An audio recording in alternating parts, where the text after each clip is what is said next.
श्री देव नारायण भगवान की जय। इस प्रकार सभी राजपूतों को न्योता दे दिया है सेना सहित बुलाने के लिए। सभी जगह से सेना आ रही है और एक परवाना भेजते हैं।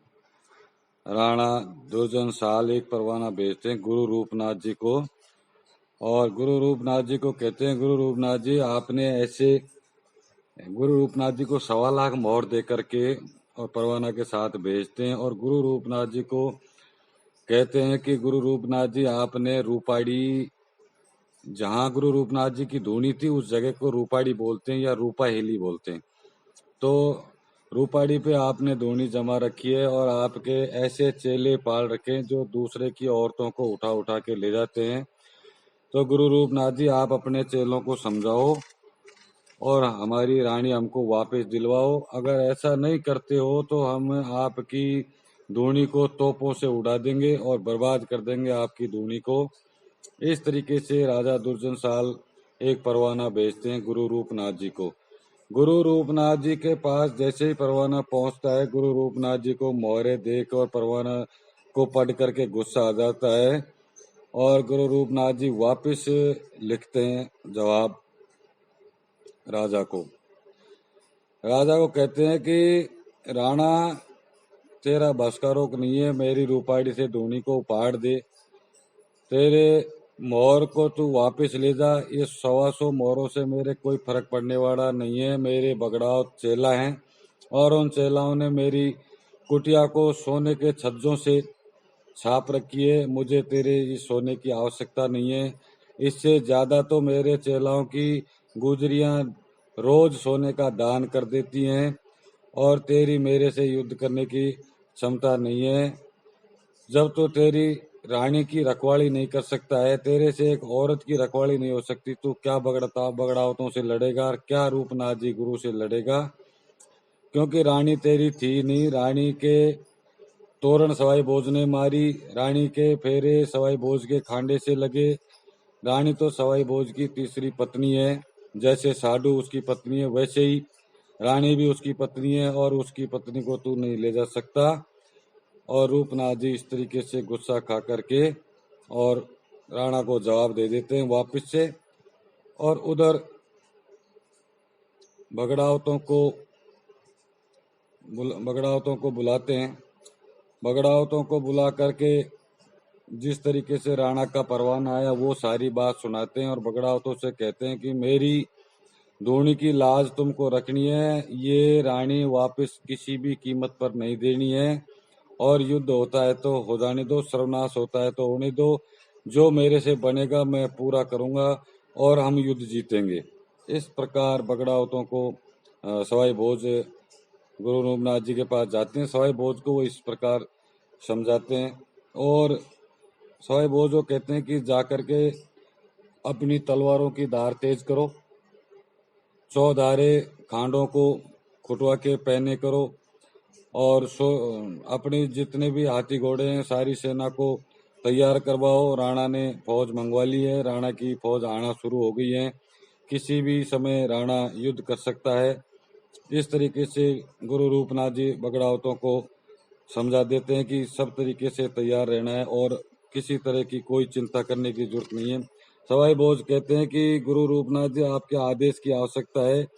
खारी नंदी के डावे खून की नदियां बहा देंगे, लाशों के ढेर कर देंगे, खारी नदी का पानी लाल कर देंगे, आप चिंता मत करो, रानी भी नहीं देंगे और युद्ध भी जीतेंगे। इस प्रकार सवाई भोज और रूपनाथ जी गुरु जी बातचीत करते हैं और सवाई भोज वापिस अपने गोठा में आ जाते हैं। गोठा में आकर के सारी जितनी भी उनकी 24 रियासतें थी वहां से सभी भाइयों को बुला लेते हैं। सभी रियासतों के चारों तरफ बड़े बड़े गेट जो थे वो लगवा देते हैं और सारी सेना को इकट्ठी कर लेते हैं, गढ़गोठा में आ जाते हैं। इस तरीके से वो सेना की तैयारी बगड़ावत कर लेते हैं।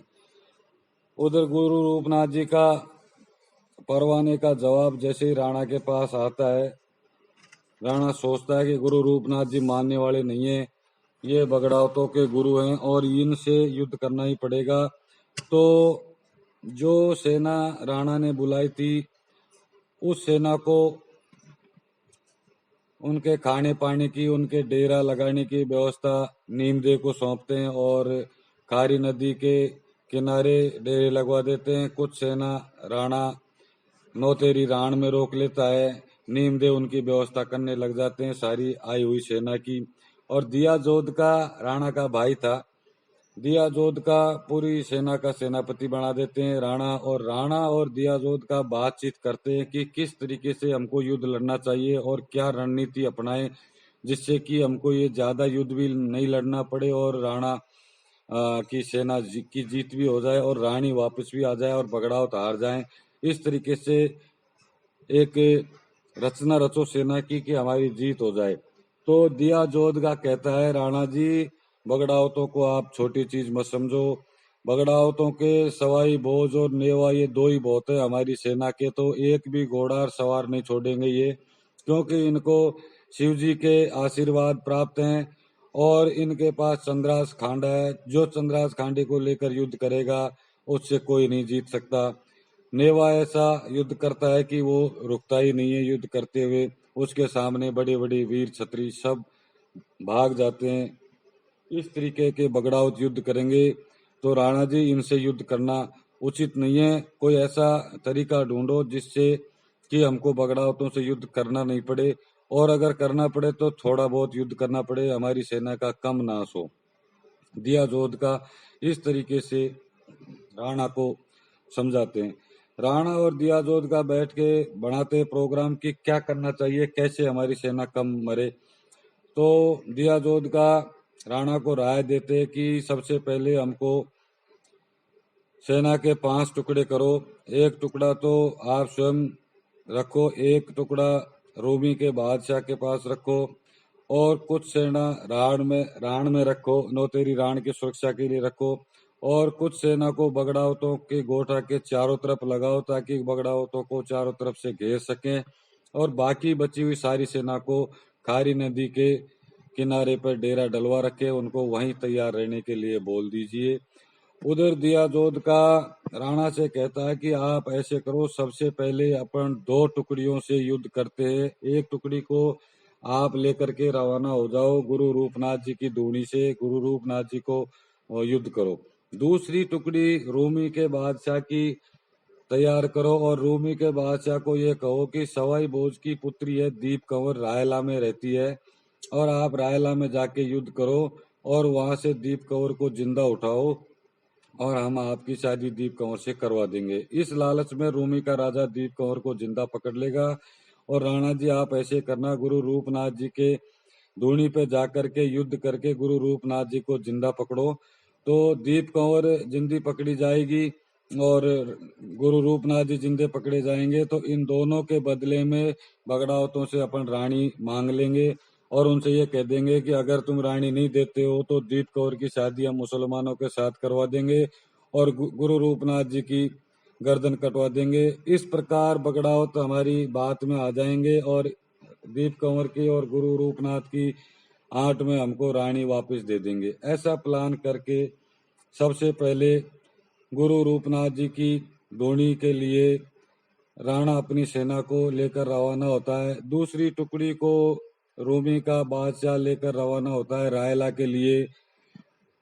रूमी के बादशाह को राणा कहते हैं कि जब तक मैं गुरु रूपनाथ की धूनी से युद्ध करके वापस नहीं आऊं जब तक आप रायला पे आक्रमण नहीं करोगे, क्योंकि रायला पे आपकी जीत नहीं होगी। 2 सेनाओं से मिलकर रायला पे आक्रमण करेंगे, इसलिए आप रायला के मींडे पे यानी कि रायला के पड़ोस में अपनी सेना के डेरे डालो और युद्ध मेरे आने के बाद करोगे। इस तरीके से रूमी के बादशाह को रवाना कर देते हैं। सवाई भोज की पुत्री जो रायला में शादी कर रखी थी, तो वहां युद्ध करने के लिए रूमी के बादशाह को रवाना करते हैं और राणा रवाना हो जाते हैं रूपनाथ जी से युद्ध करने के लिए अपने सेना को लेकर के। इधर गुरु रूपनाथ जी की आदेश अनुसार नेवा जो है सो रहा है 6 महीने की नींद में।